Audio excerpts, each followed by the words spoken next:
all have snags. W.H. Auden, in his lecture at Oxford when he was made Professor of Poetry, said his preferred method of government was dictatorship tempered by assassination. And with that there can be no argument. That works. let's join Jeremy Paxman.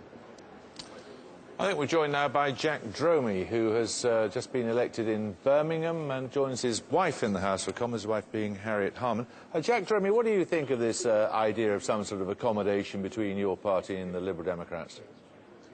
Well, the electorate have spoken. What they want is stable government. What they do not want is a Conservative government. What's extraordinary about the results last night is that the big loser is the Conservative Party. We've been in power for 13 years. We've had the worst global economic crisis for 100 years. We've had the Tories pouring Ashcroft money into the marginals to try and buy seats. They were, the Conservative Party, 24% ahead in the polls, yet they have failed to gain a majority in the House of Commons. They got 2 million more votes than you did. The country does not want a Conservative government. What it expects now... 2 million more people want it than want a Labour government, apparently.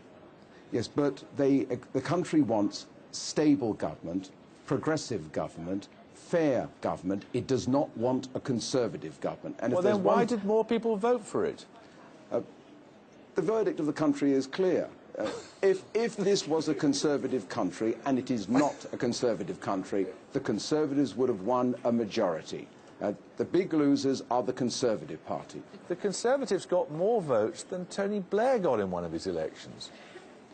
The Conservatives have not succeeded in winning a majority in Parliament. Well, thank you for stating the blindingly obvious. The electorate does not want a Conservative government. The last thing at a time like this that the country needs is a Conservative government, not least because, with their plans, Jeremy, for an emergency budget in 60 days, they'd make huge cuts. Just to be clear about this, what they've really said is they want a minority government led by an unpopular Prime Minister who has failed to win an election, propped up by a party in third place. That's what the people of Britain really want, is it?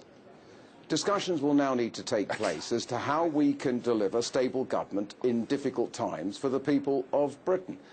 The outcome must not be, however, a Conservative government. And the Liberals are going to have to reflect upon this. Do they really want to get into bed with David Cameron? Because you've only got to come here to Birmingham to see what's happened as a consequence of a Conservative Lib Dem alliance in the council, cutting 2,000 jobs, services to the community. As a consequence, in Birmingham, the Conservatives did not make gains. I think we've understood you. Thank you very much, Jack Dromey. Thanks. Thank you. So let's rejoin Jeremy Vine. Jeremy, if you're equipped and ready to go, are you in Downing Street, David? Yes, and do you remember at the very start